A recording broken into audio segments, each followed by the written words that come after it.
Ya, bismillahirrahmanirrahim. Assalamualaikum warahmatullahi wabarakatuh. Alhamdulillah pada hari ini kita dipertemukan kembali pada mata kuliah basis data.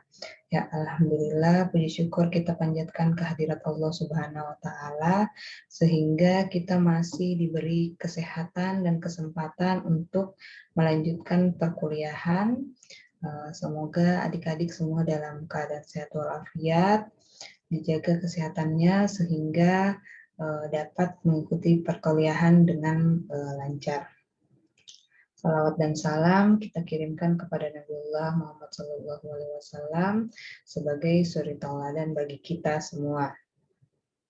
Ya, adik-adik, sebelumnya kita telah mempelajari mengenai ERD ya, atau Entity Relation Diagram. Jadi di dalam ERD itu digambarkan hubungan antar entitas, yaitu objek-objek dasar, digambarkan dengan dilengkapi dengan atribut-atributnya serta relasi yang menggambarkan hubungan antar entitas tersebut. Nah, ini ERD ini menggambarkan bagaimana nanti keterkaitan antar data di dalam basis data kita. Ini baru gambaran relasinya dalam bentuk diagram. Nah, hari ini kita akan mempelajari bagaimana menerapkan ERD itu, apa yang kita buat diagramnya, hubungan antar data itu ke dalam basis data. Bagaimana kita menerapkan membuat basis data dari diagram relasi antar data yang kita gambarkan sebelumnya.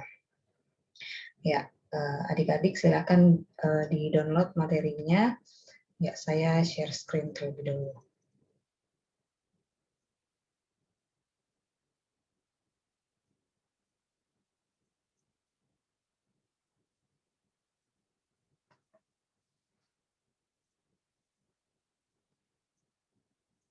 Ya, sebagai review kembali bahwa entitas itu merupakan objek-objek dasar. Ya, kalau di dalam diagram ini digambarkan dengan bentuk persegi panjang ya. Entitas itu bukan hanya manusianya, tapi semua objek yang terkait pada basis data itu berdasarkan dunia nyatanya, seperti itu ya. Pada kenyataannya data itu membutuhkan atau terkait dengan objek-objek apa saja. Nah, itu digambarkan dengan persegi panjang untuk entitas. Sedangkan atribut itu merupakan karakteristik dari entitas. Jadi, entitas kita ini karakternya apa saja gitu. Ya, misalnya mahasiswa mempunyai karakteristik datanya itu ada NIM-nya, nama, tanggal lahir, alamat, seperti itu. Ya, begitu pula dengan mata kuliah, ada kode mata kuliah, nama, SKS, semester, dan seterusnya. Nah, untuk orang tua ini merupakan entitas turunan dari mahasiswa, jadi nanti ada entitas orang tua jika ada entitas mahasiswa. Sedangkan relasi ini digambarkan dengan belah ketupat. Ya, nah, relasinya ya bisa diberikan kata misalnya mahasiswa mempelajari mata kuliah atau memprogramkan mata kuliah, atau mahasiswa memiliki orang tua. Ya, begitu pula mata kuliah dengan dosen, dosen mengajarkan mata kuliah. Seperti itu. Itu yang disebut dengan relasi. Ya.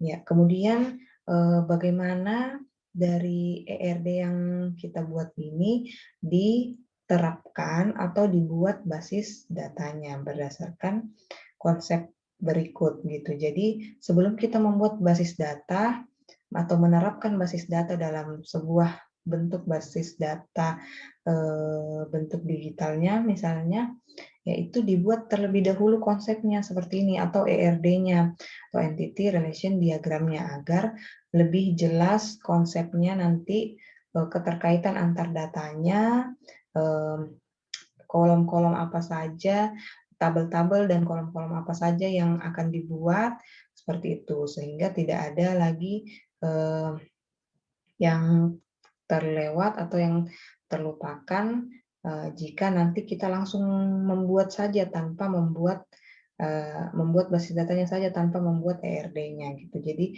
dengan membuat ERD-nya terlebih dahulu, konsep dari basis data kita akan menjadi lebih baik dan matang gitu, tidak mengurangi adanya kekurangan data atau kurangnya data dari basis data yang akan kita buat. Kemudian ya misalnya contoh ini transformasi model data ke basis data fisik ya. Jadi bentuk fisiknya itu merupakan keseluruhan data yang disimpan dalam server atau hard disk misalnya.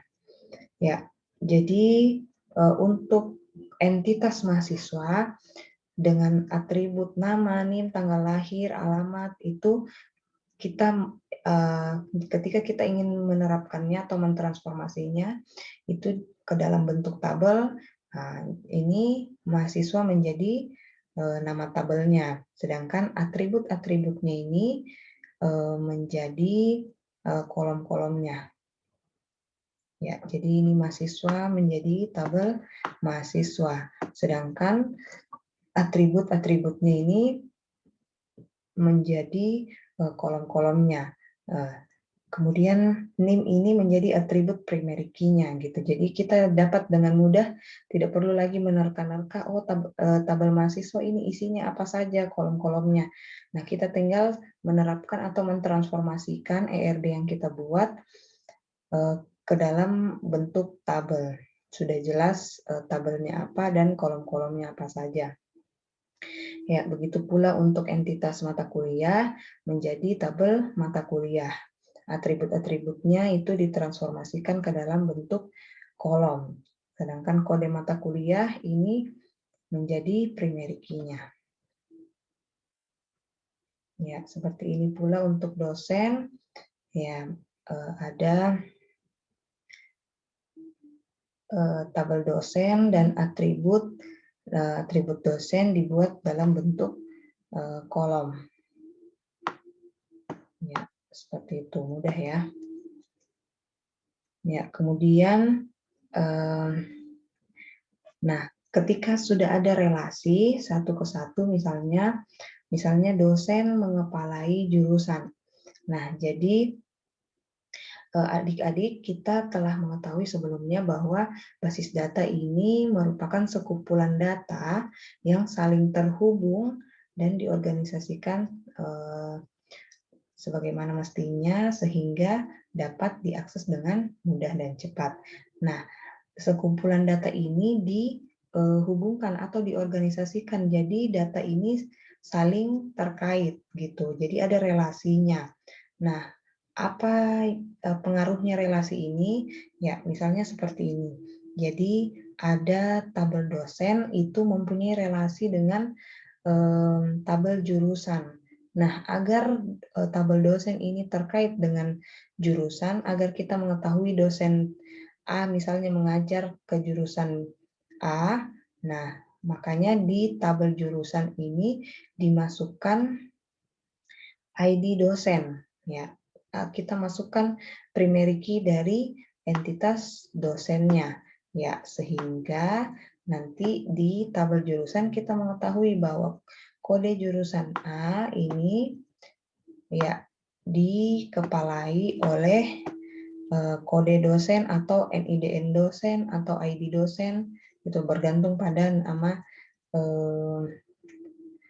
primary key dari tabel dosennya. Ya, misalnya di sini ID dosennya kita pakai. Ya, begitu. Jadi ketika ada relasi, kita membuat atau menghubungkan dengan primary key dari entitas yang mempunyai relasi dengan entitas tersebut. Ya, contohnya seperti ini ya. Entitas dosen mempunyai relasi dengan jurusan. Ya, relasinya itu dihubungkan dengan primary key dari entitas yang terkait, ID dosennya, seperti itu ya.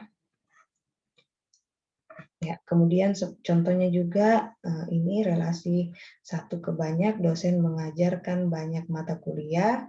Untuk tabel dosen ada ID dosen, nama dosen, alamat.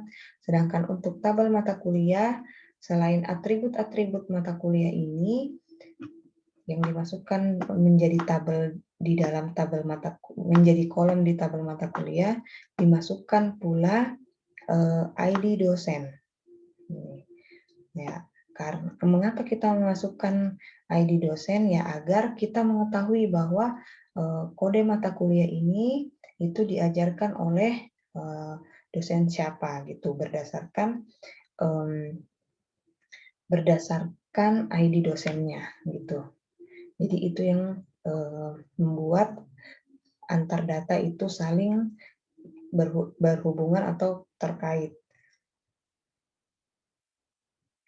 Ya, sedangkan contoh untuk relasi N ke N atau banyak ke banyak mahasiswa memprogramkan atau mempelajari banyak mata kuliah.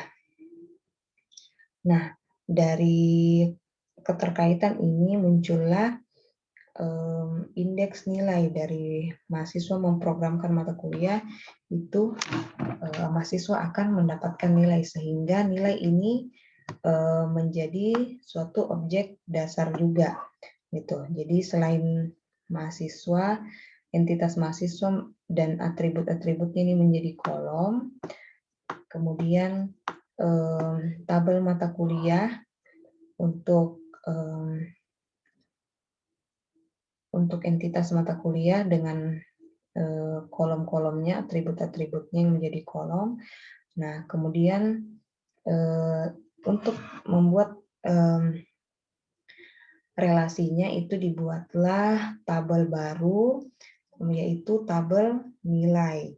Ya, di dalam tabel nilai ini bagaimana kita merelasikan antar mahasiswa dengan mata kuliah, yaitu dengan memasukkan NIM dan kode mata kuliah. Jadi dengan NIM sekian 20904 dan seterusnya misalnya, itu dengan kode mata kuliah ini mendapatkan nilai A misalnya.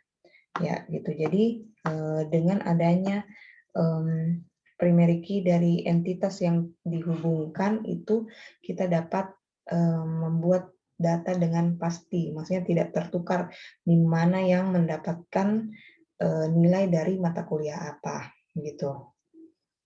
Ya, semoga jelas ya, dapat dipahami. Nanti adik-adik silakan bertanya jika masih ada yang belum dipahami. Ya, kemudian penerapan himpunan entitas lemah dan subentitas. Ya, jadi sebelumnya kita telah mempelajari entitas lemah itu yang bergantung pada entitas yang utama gitu. Jadi contohnya ini mahasiswa memiliki orang tua gitu. Jadi penerapannya atau cara membuat tabelnya, kita membuat terlebih dahulu entitas utamanya, kemudian di entitas yang lemah atau yang terkait itu kita memasukkan primary key dari mahasiswa di tabel orang tua, sehingga kita mengetahui bahwa dengan NIM sekian, oh nama orang tuanya adalah Pak Abdul misalnya, gitu. Jadi tidak akan tertukar datanya karena sudah jelas yang terkait NIM sekian, nama orang tuanya adalah Pak Abdul, misalnya seperti itu ya. Jadi cara menerapkan himpunan entitas lemah dengan entitas utamanya ya dikaitkan juga dengan primary key-nya misalnya. Ya, begitu pula untuk subentitas. Jadi ada misalnya ada tabel dosen. Nah, dosen ini isa is jadi is jadi dosen itu adalah ada yang terdiri dari dosen PNS dan dosen non PNS. Nah, cara membuatnya menerapkan ke dalam basis datanya itu dibuat dulu tabel dosen, kemudian ini untuk tabel induknya, ya. Kemudian untuk membuat tabel khusus dosen PNS, karakteristiknya itu yang PNS ada NIK-nya sehingga diketahui bahwa NIDN dari dosen tersebut itu memiliki data dengan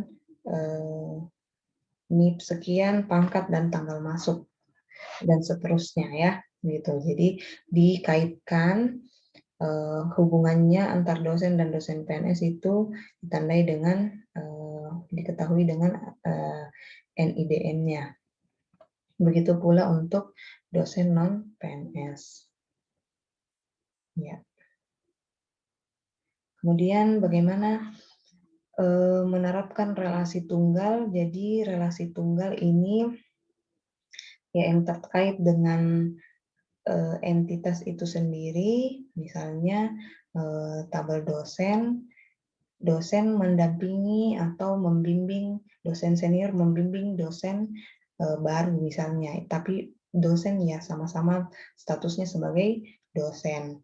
Nah, dibuatlah tabel dosen dengan atribut-atribut yang ada, kemudian dibuat kode dosen pendamping gitu. Siapa dosen yang menjadi dosen pendampingnya gitu. Kemudian untuk mata kuliah misalnya ada mata kuliah yang menjadi syarat terlebih dahulu harus dilulusi untuk memprogram mata kuliah selanjutnya, itu misalnya jadi dibuat dulu tabel mata kuliahnya, kemudian buat pula tabel prasyarat mata kuliah. Untuk cara merelasikannya itu kode mata kuliahnya dimasukkan di sini, tabel prasyarat, kemudian dikaitkan dengan kode mata kuliah prasyarat ya. Ini dibuat dalam bentuk tabel-tabel. Ya, kemudian untuk menerapkan atau mentransformasikan relasi multi entitas, ya, jadi multi entitas ini ada beberapa entitas yang terkait dalam satu relasi, misalnya dosen mengajar mata kuliah, ya di tabel mata kuliah ini dimasukkan ID dosen dan kode ruangan gitu. Ya, ID dosen, kode mata kuliah, ruangan, ya karena ya dengan memasukkan ID ini kita dapat mengetahui atau tabel mata kuliah ini terkait dengan dosen siapa dan ruangan mana gitu. Jadi datanya lebih jelas bahwa mata kuliah ini diajarkan oleh dosen A di ruangan 001, di kode ruangan 001 gitu.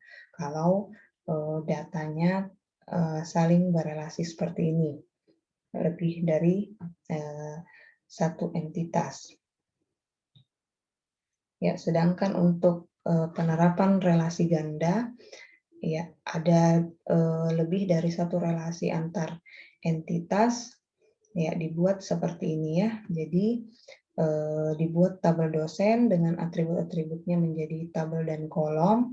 Kemudian tabel mata kuliah ini relasinya mengajar dan menguasai, ya seperti tadi direlasikan dengan memasukkan ID primary key dari tabel dosen yaitu ID dosen, sehingga kita mengetahui atau di dalam datanya itu dapat diketahui bahwa kode mata kuliah A diajarkan oleh ID dosen 001 misalnya seperti itu. Ya, jadi begitu ya caranya untuk menerapkan ERD yang kita buat ke dalam tabel dan kolom atau ke dalam basis data yang kita buat. Ya, sedangkan spesialisasi dan generalisasi ini kita buat ya tadi ya untuk subentitas dosen dan dosen PNS dan non PNS dikaitkan atau ya dengan memasukkan atribut NIDN ke setiap tabel yang dibuat, karena NIDN ini merupakan primary key dari tabel induk atau tabel dosen secara keseluruhan gitu. Jadi untuk mengetahui datanya itu dengan ini ya, dengan memasukkan NIDN-nya sehingga kita mengetahui bahwa dosen PNS itu dengan NIDN yang mana saja, seperti itu. Begitu pula dengan dosen non PNS. Ya, begitu pula dengan mahasiswa. Ya, misalnya kalau spesialisasi itu lebih di subentitas lebih dikhususkan. Kalau generalisasi itu misalnya ada beberapa mahasiswa, ada beberapa program studi itu mau disatukan dalam satu tabel, satu jurusan, misalnya tabel mahasiswa di suatu jurusan, ya untuk membuat penerapan basis datanya itu ketika beberapa prodi ini disatukan itu dibuatlah kolom program studi ini. Itu untuk mengetahui bahwa mahasiswa A ini adalah merupakan mahasiswa dari program studi D3 atau S1 gitu. Jadi relasinya dibuat dengan membuat atribut atau kolom program studi. Ya, itu ya materi kita untuk hari ini. Ya, adik-adik silahkan ditanyakan jika ada yang masih belum dapat dipahami. Jangan sungkan bertanya karena ini adalah hak adik-adik untuk dapat mempelajari dan memahami mata kuliah basis data. Karena ini akan ada keterkaitannya ketika adik-adik nantinya akan membuat basis data. Ini adalah langkah awal untuk membuat basis data yang baik dan efektif dan efisien. Seperti itu ya. Selamat belajar, selamat mengerjakan tugasnya. Terima kasih. Saya akhiri. Assalamualaikum warahmatullahi wabarakatuh.